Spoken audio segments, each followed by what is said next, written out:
ప్రియమైన సహోదరీ సహోదరులకు ప్రభువు పేరిట వందనాలు.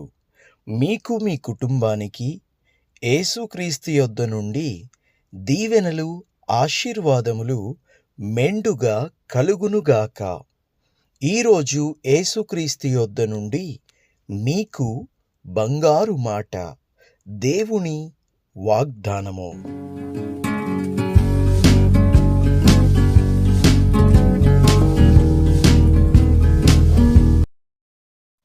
యోబు గ్రంథము 12వ అధ్యాయము 10వ వచనము. మనుష్యులందరి ఆత్మలను ఆయన వశముననున్నవి. దేవునికి మహిమ కలుగునుగాక. మనుష్యులందరి ఆత్మలు ఆయన వశమున ఉన్నవి అంటే ఆయన ఎంత శక్తి గల్లవాడైతే, ఆయన ఎంత మహిమ గల్లవాడైతే, ఆయన ఎంత సర్వాధికారము కలిగిన వాడైతే మనుషులందరి ఆత్మలను ఆయన వశమున నుంచుకోగలిగినాడు. దేవునికి మహిమ కలుగునుగాక.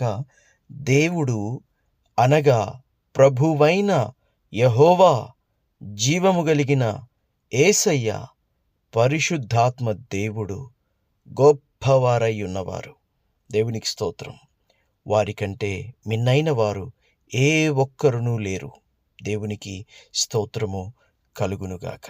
మనుషులందరి ఆత్మలను ఆయన వశమునున్నవి అంటే నీ ఆత్మలు, నా ఆత్మలు కూడా ప్రభువు వశమున ఉన్నవనేటువంటి విషయాన్ని మరిచిపోవద్దు. యోబు ఈ మాటలను బాధపడుతూ చెప్తున్నాడు. చెప్పాలంటే గద్దిస్తూ చెప్తున్నాడు. తన స్నేహితులు యోబు కంటే జ్ఞానము గలవారు అన్న భావంతో, యోబు కంటే గొప్పవారు అన్న ఉద్దేశంతో, యోబేదో చెడ్డవాడన్నటువంటి ఉద్దేశంతో యోబును నిందిస్తూ, అవమానిస్తూ మాట్లాడుతూ ఉంటే, యోబు తన స్నేహితులను గద్దిస్తూ ఈ విషయాన్ని యోబు వారికి తెలియజెప్పుచూ ఉన్నాడు. దేవుని ప్రియ బిడ్డలారా, ఒక్క విషయాన్ని గమనించండి. కొన్నిసార్లు ఓడలు బండ్లవుతాయి, బండ్లు ఓడలవుతాయి.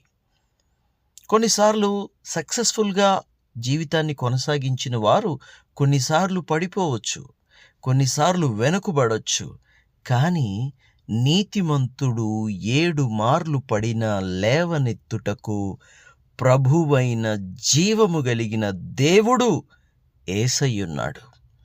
నీతిమంతుడు 7 సార్లు పడొచ్చు, కానీ పడినా కూడా లేవనెత్తి, బలపరిచి, వెన్నుతట్టి, చెయ్యి పట్టి ముందుకు నడిపించువాడు మనకున్నాడు. దేవునికి మహిమ కలుగునుగాక. 2024 వరకు మన యూట్యూబ్ ఛానల్ అద్భుతంగా నడిచింది. ఆ తర్వాత నుండి వాక్యాలు క్రమంగా పెట్టలేకపోతున్నాను. గల కారణం ఏమిటంటే, అప్పటి వరకు ఆరోగ్యంగా ఉన్న నేను రేయి పగలు తేడా లేకుండా దేవుని యొక్క పనిలో, పరిచర్యలో వాడబడి దేవుని వాక్యాన్ని అందించిన నేను కాస్త అనారోగ్యానికి గురయ్యాను. 2024 నవంబర్, డిసెంబర్ ఆ ప్రాంతంలో. అప్పటి నుండి కాస్త కోలుకోవాలి అంటే అది సాధ్యపడడం లేదు. అప్పటి నుండి ప్రభువుని వేడుకుంటున్నాను.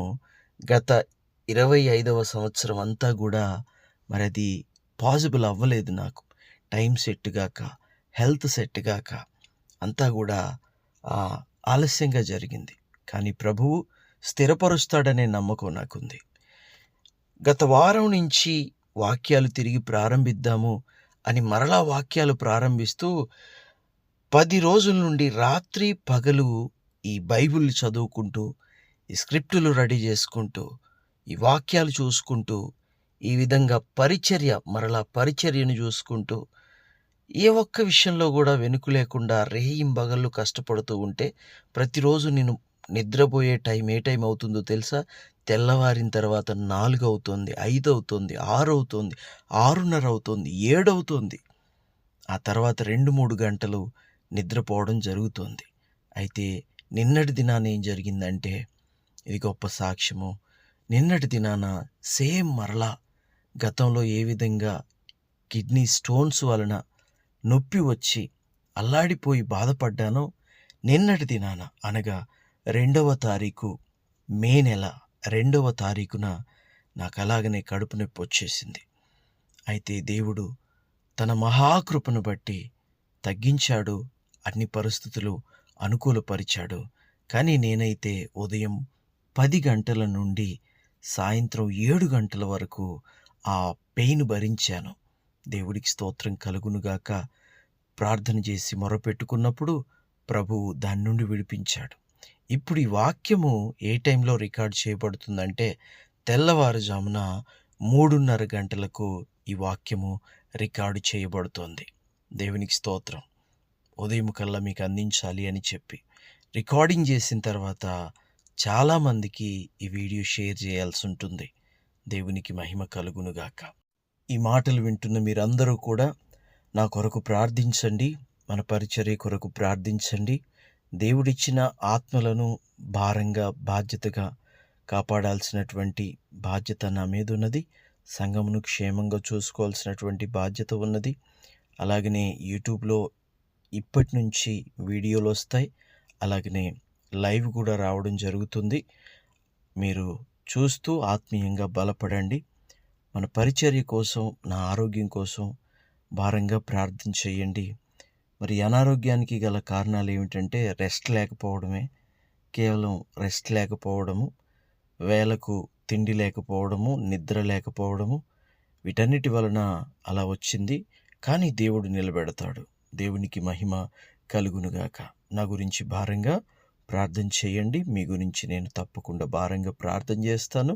అలాగనే మీకు కావాల్సినటువంటి ఆత్మీయ ఆహారమును ప్రభువు మహాకృపను బట్టి ప్రతిదినము అందించే ప్రయత్నము చేస్తాను. అయితే యోబు ఒకప్పుడు ఎంత బాగా జీవించాడండి. తూర్పు దేశములోనే, తూర్పు దిక్కుననే యోబంత నీతిమంతుడు లేడు, యోబంత పరిశుద్ధుడు లేడు. తన కళ్ళకు నిబంధన చేసుకున్నవాడు. దేవునికి స్తోత్రం కలుగునుగాక. పరలోక రాజ్యంలో ప్రభువైన యెహోవా, నా భక్తుడు యోబుని చూసావా, యోబుని చూసావా అని గర్వంగా మాట్లాడుకున్న అంత నీతిమంతుడు, అంత పరిశుద్ధుడు యోబు. కానీ ఒక సమయానికి పడిపోయాడు. తన పిల్లలను తను కోల్పోయాడు, తన ఆస్తిని తను కోల్పోయాడు, తన భార్యను కోల్పోయాడు, తన బలగాన్ని కోల్పోయాడు. సమస్తాన్ని కోల్పోయి ఒక రోగిగా మారి తన ఒంటి మీద కురుపుల వలన చీము నెత్తురు కారుతూ ఉంటే తన దేహాన్ని కుక్కలొచ్చి నాకేవట. అయినా కూడా తాను నీతిని వదిలిపెట్టలేదు. దేవుడికి మహిమ కలుగునుగాక. దేవుణ్ణి విడిచిపెట్టలేదు, నీతిని విడిచిపెట్టలేదు. నీతిగా భక్తిగా జీవించాడు. ఎందుకు జీవించాలి, ఎందుకు ఇంకా నీతి, ఎందుకు ఇంకా భక్తి అని భార్య వచ్చి అడిగింది. నీ దేవుణ్ణి దూషించి నీవు మరణము కావచ్చు కదా అని భార్య అడిగిందండి. భార్య ఆ మాట తట్టుకోవడం భర్తకి సాధ్యమయ్యే విషయం కాదు. కానీ అతను వినాల్సి వచ్చింది, తట్టుకోవాల్సి వచ్చింది. విన్నాడు, తట్టుకున్నాడు. మూర్ఖురాలు వలె మాట్లాడుతున్నావు. దేవుడు మేలు అనుగ్రహించినప్పుడు అనుభవింప తగును గాని దేవుడు కీడు అనుగ్రహించినప్పుడు అనుభవింప తగదా అని యోబు అడగడం జరిగింది. తర్వాత తాను వెళ్ళిపోయింది. స్నేహితులు పరామర్శించడానికి వచ్చి ఇప్పుడు స్నేహితులు కూడా పొడుస్తున్నారు, మాటలతో పొడుస్తున్నారు. కొందరు బల్యాలతో పొడుస్తారు, కత్తులతో పొడుస్తారు.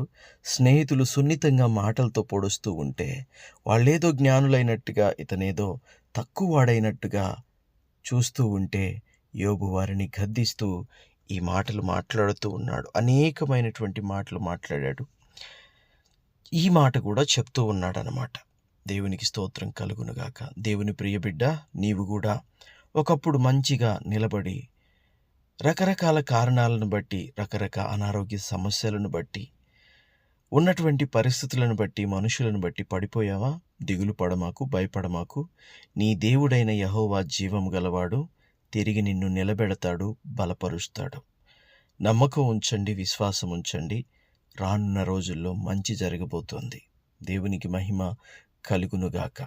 కాబట్టి రానున్న రోజుల కొరకు అన్ని విషయాలలో మనల్ని మనం జాగ్రత్త చేసుకుంటూ, మనల్ని మనం పరిశుద్ధపరుచుకొని, మనల్ని మనం పవిత్రపరుచుకొని, రానున్న ఆశీర్వాదాలు దేవుని యొద్ద నుండి పొందుకొనుటకు తగిన అర్హులుగా ఉండాలని ప్రభువు పేరిట తెలియజేస్తున్నాను. ప్రార్థన. తండ్రి, మీకు వందనాలు ప్రభువా, స్తుతులు స్తోత్రాలు ప్రభువా. అవును తండ్రి, మా అందరి ఆత్మలు నీ వశమున ఉన్నవి. నీవే మా దేవుడవు, నీవే మా ప్రభుడవు తండ్రి.